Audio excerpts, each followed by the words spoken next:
Hello everyone, मेरा नाम ऋषभ और मैं आप सभी का स्वागत करता हूं एग्जाम वाले विद्यापीठ प्लेटफॉर्म पे। तो जैसा कि आप लोग की तैयारी जो है कक्षा 10वीं की अच्छी चल रही है और मुझे आशा है कि आप लोग जो है अपनी पढ़ाई अच्छे से कर रहे होंगे और काफ़ी मन लगा के अपनी पढ़ाई को जो है अच्छे ढंग से सारे सब्जेक्ट को कवर कर रहे होंगे।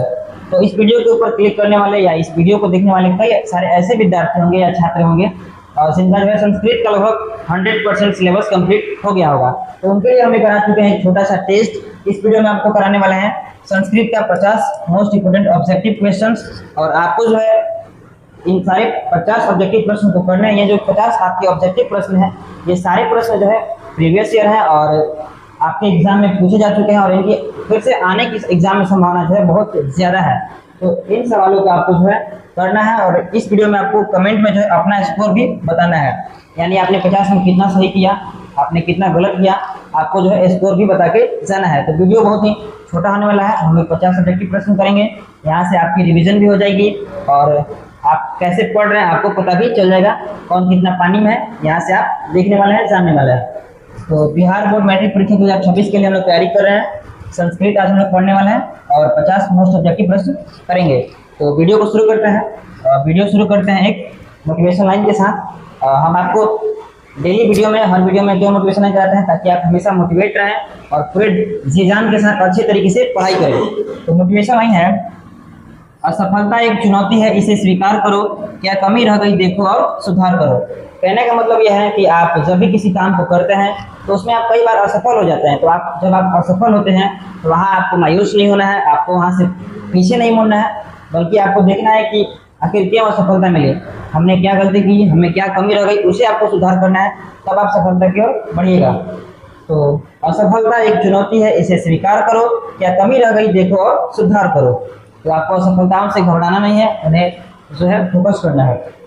फिर क्लास को हम लोग शुरू करते हैं। तो आप लोग क्लास को एंजॉय से कीजिए और सारे प्रश्न जो है आप लोग अपने मन में कीजिएगा और जो प्रश्न आपको सही होंगे आप प्रश्न को मन में भी कर सकते हैं या आप जो है कॉपी पे लिख कर भी कर सकते हैं। 1 से 50 तक आप लोग नंबरिंग कर लीजिए कॉपी में और वहाँ पे आप लोग टिक आउट कीजिए और जो गलत है उसे क्रॉस कीजिएगा और आपको जो है बिल्कुल एकदम कमेंट में आपको बता के जाना है कि हमने 50 में कितना सही किया है। तो स्टार्ट करते हैं वीडियो को। पहला प्रश्न है, मंगलम पाठ में कुल कितने मंत्र या पद्य हैं। तो मंगलम पाठ में जो है कुल 5 मंत्र हैं। पांचों मंत्र जो है वो आपके लिए गए हैं उपनिषद से। और इस वीडियो में जो 50 ऑब्जेक्टिव प्रश्न है वो जो है आपके बुक के जो 14 चैप्टर हैं, पहला पाठ मंगलम और लास्ट वाला चैप्टर शास्त्रकारा, 14 चैप्टर से मिक्स ऑब्जेक्टिव क्वेश्चन है और प्रीवियस ईयर। तो आप लोग ध्यान से कीजिएगा। पहला प्रश्न था मंगलम पाठ में कुल कितने मंत्र हैं। तो पांचों मंत्र कहाँ से लिए गए हैं, तो लिए गए हैं उपनिषद से। अगले प्रश्न की ओर बढ़ते हैं। अगला प्रश्न है, सत्य का मुख किस पात्र से ढका हुआ है। यह प्रश्न आपके एग्जाम में 18 में और 2020 में पूछा गया है। तो सत्य का मुंह जो है वह हिरण्मय पात्र से ढका हुआ है, यानी सोने के पात्र से आपका सत्य का मुंह ढका हुआ है। अगला प्रश्न है, मंगलम पाठ कहाँ से संकलित है। यानी जो आपका मंगलम पाठ है, पहला पाठ जिसके लेखक महर्षि वेद व्यास है, वह पाठ कहाँ से संकलित है। वेद से, पुराण से, उपनिषद से या वेदांत से। तो जो पहला पाठ है आपका मंगलम पाठ, यह जो है आपका वह उपनिषद से संकलित है। ऑप्शन नंबर यहाँ पे सी राइट आंसर हो जाएगा। 4 नंबर प्रश्न है, सिखों के 10वें गुरु कौन थे। यानी जो सिख धर्म है, हमारे भारत में जो है बहुत सारे धर्म है, हिंदू, मुस्लिम, सिख, ईसाई, जैन, चीनी, बौद्धिक। तो जो सिख धर्म के है वह 10वें गुरु कौन थे। तो आपको पता है कि सिख धर्म के जो 10वें गुरु है वह है गुरु गोविंद सिंह। और ये जो है सिखों के 10वें गुरु होने के साथ साथ जो थे ये अंतिम गुरु भी थे। ये सिख धर्म के अंतिम गुरु हैं और 10वें गुरु हैं। अगला प्रश्न है, पाटलिपुत्र पटना के नाम से कब प्रसिद्ध हुआ। यह प्रश्न जो है आपके एग्जाम में 18 में, 22 में, 23 में पूछा गया है। तो पाटलिपुत्र पटना के नाम से कब प्रसिद्ध हुआ। गुप्त काल में, गुप्त वंश में, मध्यकाल में, अंग्रेज के शासन काल में। तो जो पटना था, पाटलिपुत्र था, वह जो था वह किस काल में प्रसिद्ध हुआ था। तो मध्यकाल में। मध्यकाल में पाटलिपुत्र पटना के नाम से प्रसिद्ध हुआ था। अगला प्रश्न है, पटना का इतिहास कितना वर्ष पुराना है। तो यह प्रश्न 18, 19, 22 में पूछा गया है। पटना का जो इतिहास है वह 2500 वर्ष पुराना है। ऑप्शन नंबर यहाँ पर ये राइट आंसर होगा। एक और प्रश्न पूछता है कि पटना कितने वर्षों तक जीर्ण रहा। तो जीर्ण रहा था पटना 1000 वर्षों तक।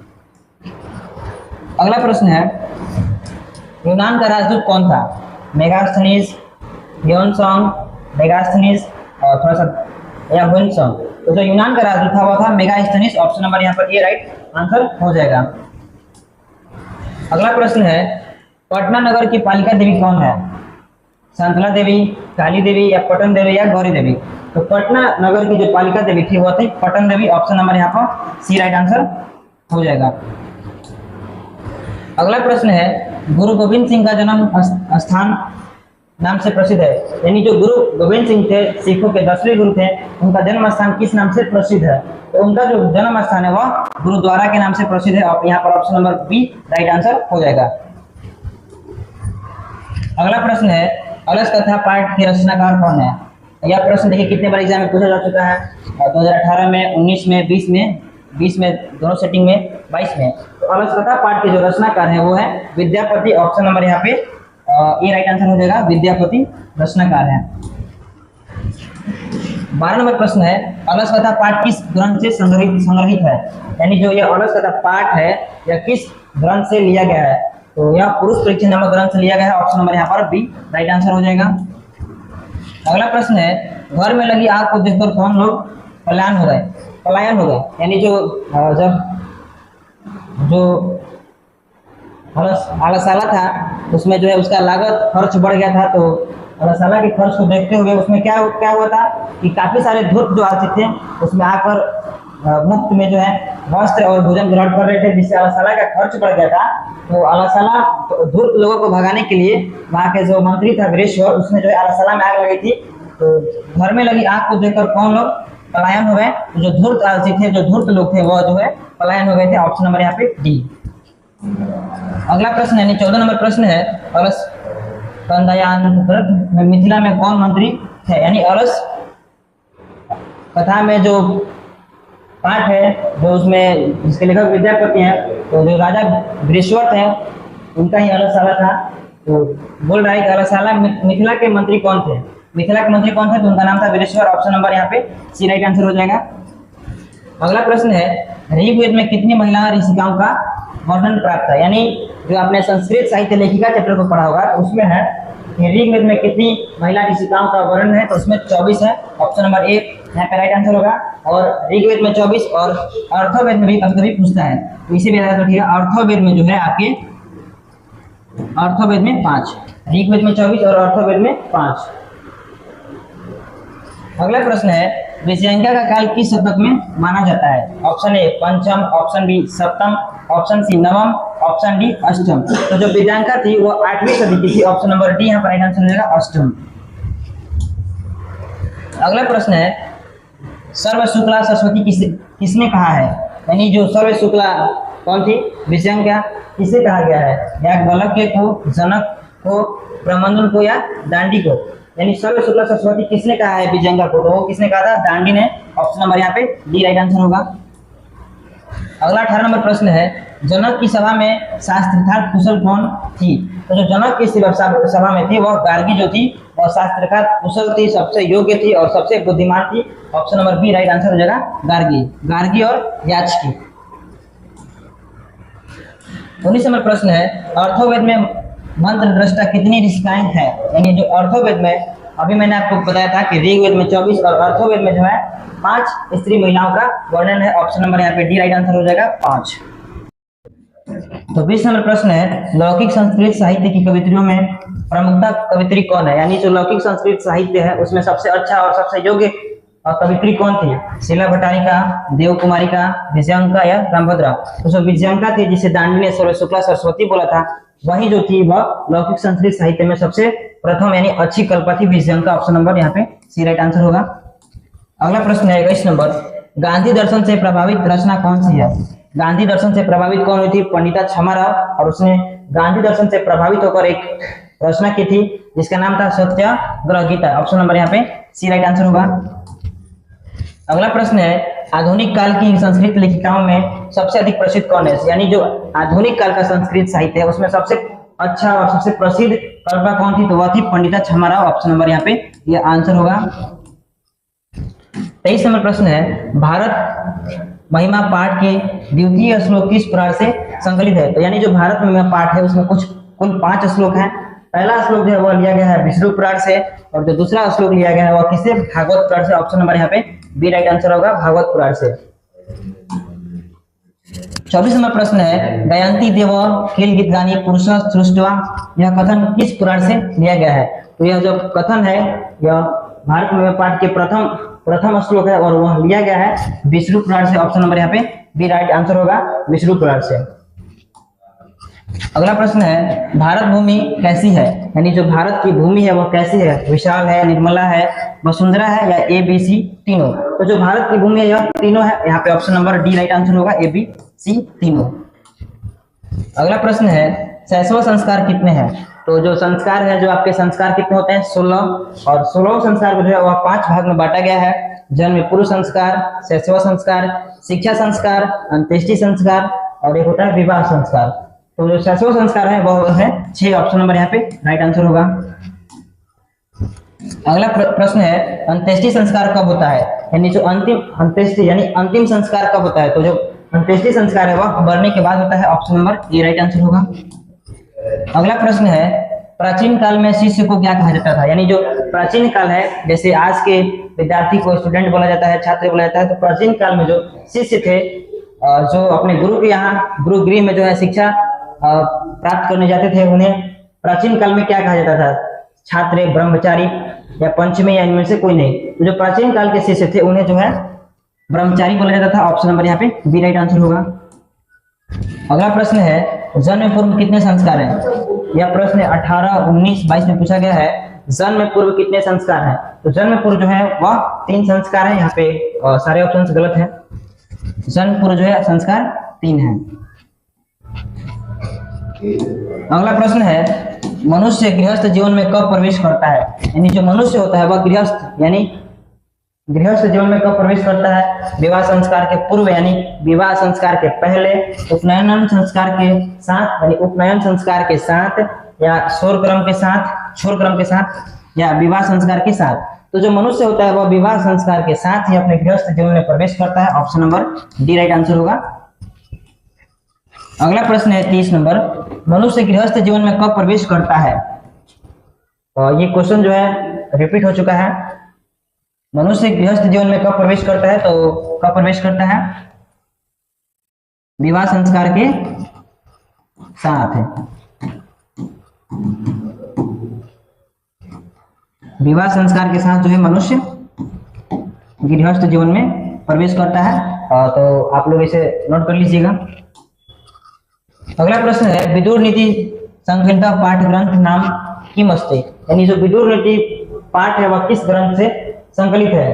तो नीति श्लोक से, या भारत महिमा से, या मंगलम से, या मंदाकिनी वर्णम से। तो जो विदुर नीति पाठ है वह जो है संकलित है नीति श्लोक से। ऑप्शन नंबर यहाँ पे राइट आंसर हो जाएगा। नर्क के द्वार कितने प्रकार के हैं जिससे व्यक्ति का नाश होता है। तो जो नर्क के द्वार है वह नर्क के द्वार कितने हैं, 3 है। Option number C right answer होगा, नर्क के द्वार 3 है। अगला प्रश्न है, नीति श्लोक पाठ महाभारत की किस पर्व से संकलित है। वन पर्व से, उद्योग पर्व से, शांति पर्व से, या कृष्ण पर्व से। तो जो नीति श्लोक पाठ महाभारत के जो है वह उद्योग पर्व से संकलित है। Option number B right answer हो जाएगा। अगला प्रश्न है, अपनी उन्नति चाहने वालों को कितने दोषों को त्याग देना चाहिए। यानी जो लोग होते हैं अपनी उन्नति चाहते हैं, अपना अच्छा चाहते हैं, उन्हें 6 चीजों की त्याग कर देनी चाहिए। निंद्रा, तंद्रा, भय, और 6 चीजों की त्याग कर देनी चाहिए। अगला प्रश्न है, नीति श्लोक पाठ किस ग्रंथ से संकलित है। यानी जो नीति श्लोक पाठ है वह किस ग्रंथ से लिया गया है, किस ग्रंथ से संकलित है। विदुर नीति से, शुक्र नीति से, नीति रत्नाकर से, या चाणक्य नीति दर्पण से। तो जो नीति श्लोक पाठ है वह विदुर नीति से संकलित है। Option number A right answer हो जाएगा। अगला प्रश्न है, उत्तम शांति क्या है।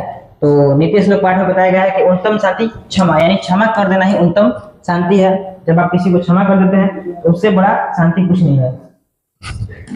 अगला प्रश्न है, कर्मवीर राम परमेश्वराम के परिवार के सदस्यों की कुल संख्या कितनी थी। तो जो कर्मवीर पाठ है जिसमें राम परमेश्वराम की बारे में बताया गया है कि वह किस तरह से अपने जीवन में आए कठिनाइयों को करता है और जीवन में किस तरह से वह आगे बढ़ता है, कहाँ तक, मतलब वह स्नातक की परीक्षा देता है और उसमें भी प्रथम स्थान प्राप्त करता है। तो उसमें राम परमेश्वराम की जो कि एक दलित परिवार से होकर बहुत जीवन में कुछ करता है और आगे बढ़ता है। तो उस राम परवेश राम के परिवार में सदस्यों की कुल संख्या कितनी थी? तो जो सदस्यों की कुल संख्या थी वह थी 4। ऑप्शन नंबर ये राइट आंसर होगा। 38 नंबर प्रश्न है, राम परवेश राम को किस परीक्षा में विश्वविद्यालय में प्रथम स्थान प्राप्त किया था? यानी जो राम परवेश राम था उसने किस विश्वविद्यालय में किस परीक्षा में प्रथम स्थान प्राप्त किया था? तो स्नातक यानी ग्रेजुएशन की परीक्षा में उसने जो है प्रथम स्थान प्राप्त किया था। अगला प्रश्न है 29 नंबर, स्वामी दयानंद की शिक्षा की शुरुआत किस भाषा माध्यम से हुई? तो जो स्वामी दयानंद थे, स्वामी दयानंद जिनका पूरा नाम स्वामी दयानंद सरस्वती था, उनकी जो है शिक्षा किस भाषा से शुरू हुई थी? तो संस्कृत भाषा से शुरू हुई थी। Option number A right answer हो जाएगा। अगला प्रश्न है, स्वामी दयानंद का जन्म कब हुआ था? तो यह प्रश्न काफी पूछता है कि इनका जन्म कब हुआ था। इनका जन्म जो है 1824 ईस्वी में हुआ था। Option number B right answer हो जाएगा। अगला प्रश्न है, स्वामी दयानंद की बचपन का नाम क्या था? यानी जो स्वामी दयानंद थे जिनके परिवार में सारे लोग जो थे शिव के उपासक थे, तो उनका बचपन का नाम क्या था? उनके बचपन का नाम था Moolshankar. Option number B right answer हो जाएगा। 42 नंबर प्रश्न है, स्वामी दयानंद का जन्म किस गांव में हुआ था? कंथूर में, टंकापुर में, टंकारा में या बिकनटोला में? तो जो स्वामी दयानंद थे उनका जन्म किस गांव में हुआ था? तो उनका जन्म जो है वह टंकारा गांव में हुआ था। Option number C right answer हो जाएगा। अगले प्रश्न की ओर बढ़ते हैं। अगला प्रश्न है, स्वामी दयानंद का परिवार किसका उपासक था? तो अभी जैसे मैंने आपको बताया कि जो स्वामी दयानंद थे उनका पूरा परिवार जो था वह शिव का उपासक था। यानी वो उनके परिवार जो थे शिव के उपासक थे, शिव की पूजा करते थे हमेशा। तो यहाँ पे option number C right answer हो जाएगा, शिव के उपासक। अगला प्रश्न है, सत्यार्थ प्रकाश के लेखक कौन है? यानी जो सत्यार्थ प्रकाश रचना है इसके लेखक कौन है? महात्मा गांधी है या स्वामी विवेकानंद, स्वामी दयानंद, रामकृष्ण परमहंस? तो जो सत्यार्थ प्रकाश है इसके रचनाकार जो है वह स्वामी दयानंद है। Option number C right answer हो जाएगा। अगला प्रश्न है, मंदाकिनी वर्णम पाठ की कवि कौन है? यानी जो मंदाकिनी वर्णम पाठ है जिसमें जो है राम जो होते हैं वह सीता को जो है चित्रकूट की सैर कराते हैं, चित्रकूट उन्हें दिखाते हैं। तो मंदाकिनी वर्णम पाठ के लेखक कौन है? तो वाल्मीकि है, महर्षि वाल्मीकि जी ने इस पाठ का को लिखा।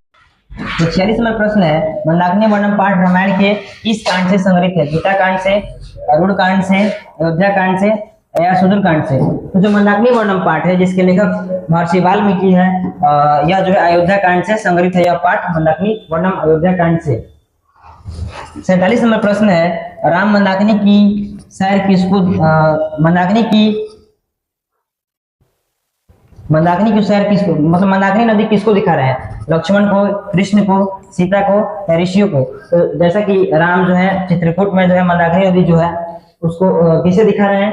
तो सीता को दिखा रहे हैं, उनकी अपनी पत्नी को, अपनी धर्म पत्नी को जो है वह मंदाकिनी नदी की शोभा को दिखा रहे हैं। 48 में प्रश्न है, मंदाकिनी वर्णम पाठ में कुल कितने पद हैं? यानी जो मंदाकिनी वर्णम पाठ है इसमें कुल कितने पद है? तो इसमें जो है कुल 10 पद है। Option number D right answer होगा। अगला प्रश्न है 49 नंबर, बूढ़े बाघ के हाथ में क्या था? तो जो बूढ़ा बाघ था जो पति को अपने जाल में फंसाना चाहता था उसके हाथ में क्या था? सोने का कंगन था, चांदी का कंगन था, लकड़ी का कंगन था या तांबे का कंगन था? तो जो बूढ़ा बाघ था जो पति को फंसाना चाहता था उसके हाथ में सोने का कंगन था और सोने के कंगन के लालच में जो आके पति फंस गया और उसके हाथों मारा गया था। 50 नंबर प्रश्न है, यहाँ पे व्याघ्र होगा। व्याघ्रपति कथा किस ग्रंथ से उदित है? यानी जो व्याघ्रपति यानी जो वो बूढ़े बाघ वाला कहानी है वह किस ग्रंथ से संग्रहित है, उदित है? तो वह है हितोपदेश से। ऑप्शन नंबर यहाँ पे ए राइट आंसर होगा। तो ये रहे आपके कुल मिला के 50 प्रश्न। मैं आशा करता हूँ कि जो है आपको ये सारे प्रश्न आपने अच्छे तरीके से अटेम्प्ट किए होंगे और आपको जो है इस वीडियो के नीचे कमेंट में बताना है कि आपने 50 में कितने प्रश्न को सही किया। और इसी तरह के मजेदार वीडियो हम आपके सामने लेते आएंगे। तो सबसे पहले क्या कीजिए कि अगर आपको वीडियो अच्छी लगी तो वीडियो को जो है लाइक कर दीजिए और चैनल को सब्सक्राइब करना तो बिल्कुल ना भूलिएगा और चैनल के बेल आइकन को घंटी को ऑन कर लीजिए ताकि हम इसी तरह का वीडियो और आपके सामने ला सकें। तो मिलते हैं फिर किसी नेक्स्ट वीडियो में, तब तक के लिए धन्यवाद। जय हिंद।